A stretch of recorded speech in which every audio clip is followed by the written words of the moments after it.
Well, good afternoon to those of you joining us from the East Coast. Good morning for people here in Texas like me and elsewhere. And welcome to this live broadcast of Respecting Religion, a BJC podcast series where we look at religion, the law, and what's at stake for faith freedom today. I'm Amanda Tyler. And I'm Holly Hollman. Good to see you, Amanda. Good to see you. Yeah, we are so glad to be back with everyone today, live and building on something we started earlier this fall and this season to allow us to have live, quick conversations on the latest news and developments on the religious freedom front. So it's really good to know that some of you are with us right now on Facebook or on YouTube. And of course, we'll be releasing this, so we are releasing this on our regular feeds. So we welcome those of you who continue to listen on your favorite podcasting platform to do so just like always. That's right, Holly. And we did plan to have a live show in advance, not knowing exactly what we'd be discussing when we planned it. But we know that a lot is happening. A lot is happening very fast. We're, of course, coming to you live a week after Thanksgiving and just a few days after a Thanksgiving break. So we wanted to make sure we all had time to kind of get back into our rhythms after the holiday. But of course, the news never takes a break, including over holiday weekends. So we're here to cover some of the latest that we've been seeing on a quick show. Yes. Since our last show, BJC's also been busy because we have moved our offices. We're still on Capitol Hill, but we're going to be at a new location just down the street from our old office. So this live episode, you can say we are still in transition, but we'll be coming to you from a new location soon. That's right. It was a big move for BJC. We had been in our old space for 60 years, 60. That's almost unheard of, I think, these days. So a new beginning for us in a beautiful new office space, and I'm looking forward to being up there soon and being able to work there. And I'm sure we'll have some of these conversations that we'll get to record in person. It was sentimental for us, Holly, because one of the landmark things that happened in that office was the very first recording of Respecting Religion. So new day for BJC, new day for Respecting Religion too. That's right. Well, look forward to being together in our new offices soon. And as I said, those offices are still on Capitol Hill, where we continue to monitor all the religious freedom developments on the Hill. And actually, there was something that happened this week that we were excited about. And that is that Congress introduced the Save Oak Flat from Foreign Mining Act, introduced just yesterday. That's right. It was introduced by one of the, if not the newest member of Congress. That's Congresswoman Adelita Grijalva, who was recently elected in a special election to a seat that had previously been held by her father. And she was actually just recently sworn in. So her special election was on September 23rd. But because that occurred in the midst of a government shutdown or soon or right before it, she had to wait until she did wait several weeks until the House reconvened in order to have her swearing in. Yeah, she was kind of part of this little mini drama unfolding in all of the drama around the government shutdown, all the difficulties. But we were glad to see that once she's sworn in, she got to work on this very important act that we've followed for a long time. And we'll put a link to the press release, which is gives a good overview of the act. We'll put a link to the press release in our show notes today. But you all know, you've heard us talk about the importance of saving Oak Flat. The Save Oak Flat Act was first introduced by her father back in 2015. It's a landmark bill that would repeal the 2014 controversial National Defense Authorization Act rider that handed over 2,422 acres of Arizona's Tonto National Forest, including the sacred site of Oak Flat, to a foreign mining corporation. And of course, BJC got involved with this, and helped lead with some other religious groups to really emphasize the religious freedom nature of this huge plan. It's got a lot of devastating impacts that could happen if this mining goes forward, including the desecration of land that has particular religious meaning and has for so long to indigenous communities. Yeah, and we have had the opportunity to join a broad and diverse advocacy coalition that is trying to pass this piece of legislation. The full name of this piece of particular legislation is the Save Oak Flat from Foreign Mining Act. Representative Grijalva is carrying on the legacy of her father in making this her first piece of legislation in Congress. Part of what our advocacy is to do is to bring attention not only to the environmental impacts that would have on this land, but of course to the religious freedom interests. Sometimes because of Christian privilege, because of Christian nationalism inherent in the United States, that we often, when we think about religious freedom, we think about worship spaces, we think about buildings.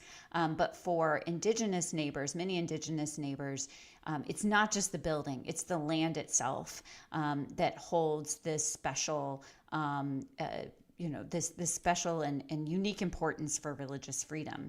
And so we definitely want to bring attention to that through our advocacy for this act.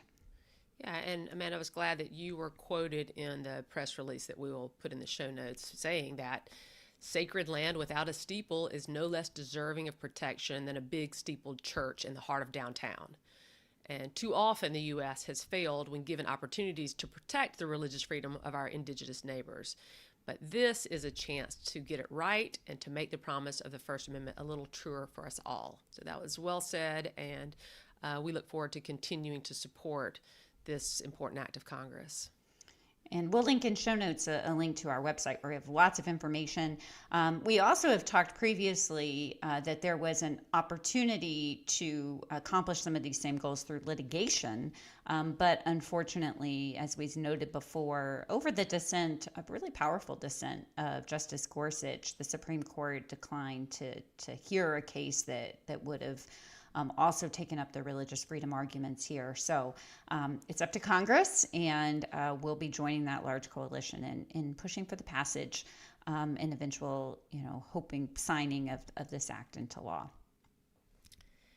And another issue that has continued to develop, and we've had some recent news on, is the controversy over the Johnson Amendment. I say kind of manufactured controversy over the Johnson Amendment, because one thing that our listeners know and BJC knows is that the Johnson Amendment, that provision of the U.S. Code that protects nonprofit organizations from partisanship, is not very controversial when you ask people about it.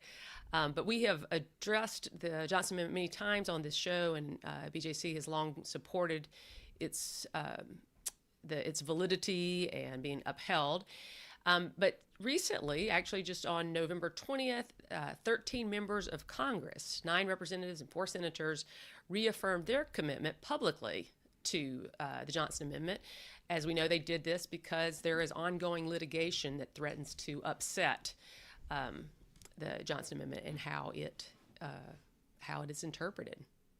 Yeah, we covered that litigation on a recent episode of Respecting Religion, an episode that got quite a bit of attention from our listeners. I think people who are eager to figure out, okay, what's going on in this court case that was filed in a federal court in Texas, where the parties there, both the plaintiffs who brought the lawsuit and the government that was defending it, tried to end the lawsuit with a proposed consent decree. And so this particular letter from the members of Congress is asking the acting commissioner of the IRS to withdraw that proposed consent decree. And so in this short letter, or three-page letter, really, they go through the arguments about why the Johnson Amendment is still good law and should be respected as good law.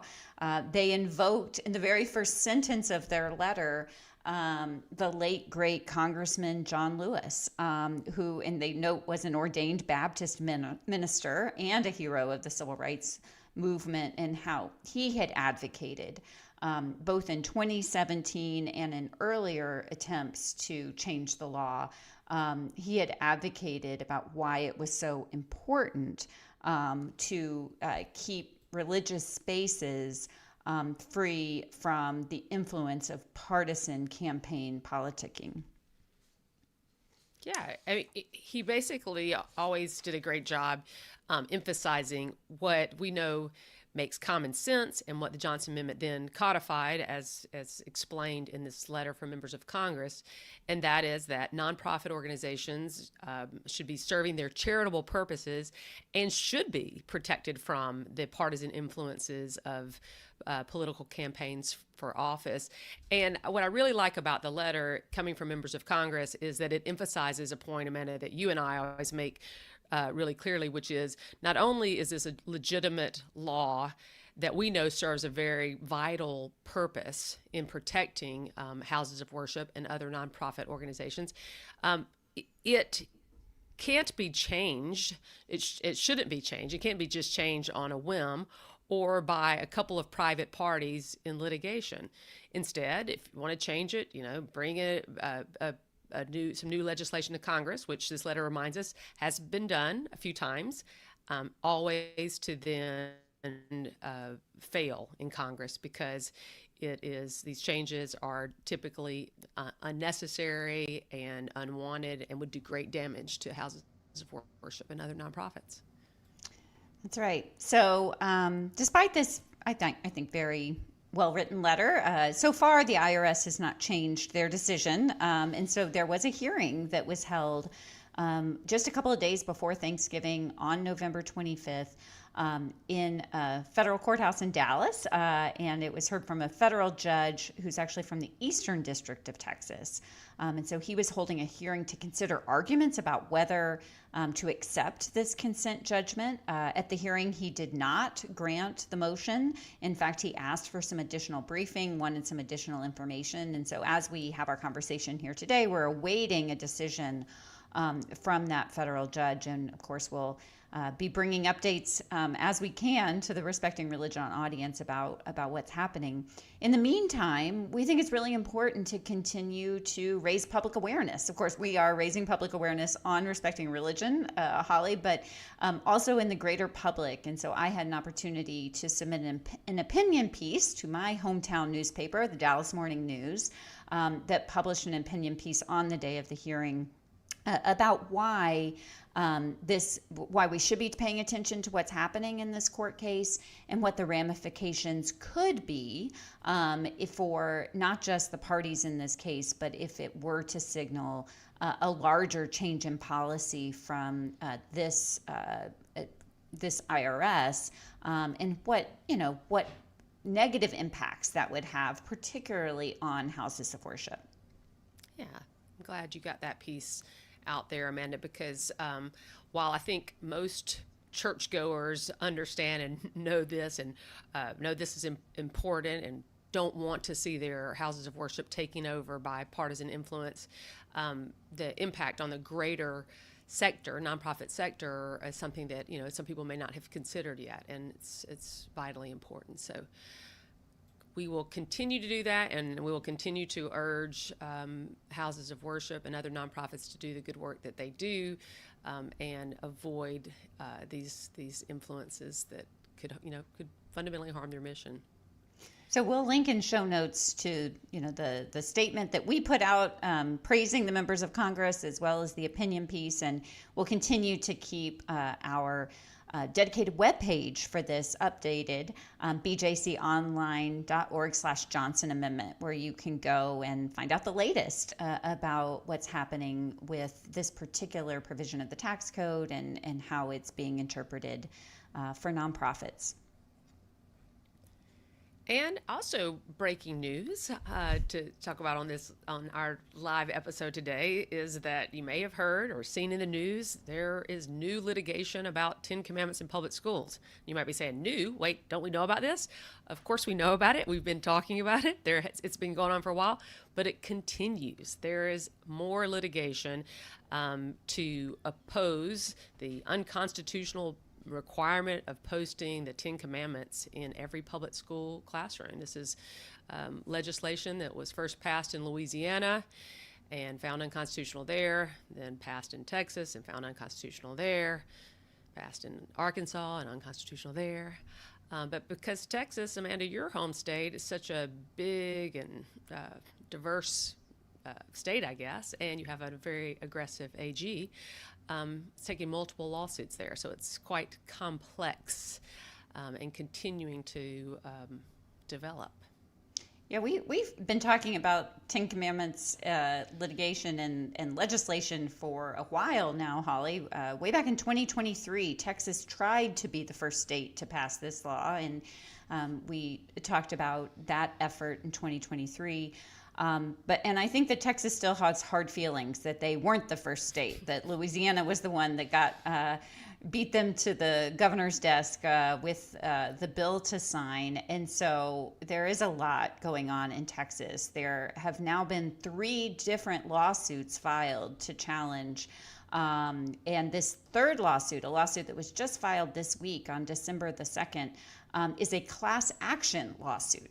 And when I first read that, I had to read it a couple of times because these other lawsuits that have been filed have not been a class action. They've instead been filed by particular parents who have children in particular public school districts, and the rulings in those cases, at least in the Texas litigation, has only applied to the Texas school districts that are named in that lawsuit. This one is different because and I think in part because of some really aggressive tactics from Texas Attorney General Ken Paxton. So he was seeing that in certain school districts that had not been parties to some of these prior lawsuits, that they were reticent to put up 10 Commandments. They'd seen the rulings from different federal courts, and so they weren't rushing to put them up. Right. And so, but he went to imagine educators wanting to follow what they know. Exactly. Reading the newspaper, understanding that this was unconstitutional, that every single court to rule on it so far has held these laws to be unconstitutional. And so, but the Attorney General of Texas went to the extraordinary step of actually suing 3 school districts in Texas for, in his words, not complying with Texas law. And so we've really seen, I think, an acceleration of litigation and litigation strategy in these cases. And we're kind of already looking forward to a date in January, Holly, and what might happen with maybe one of the next courts to rule here.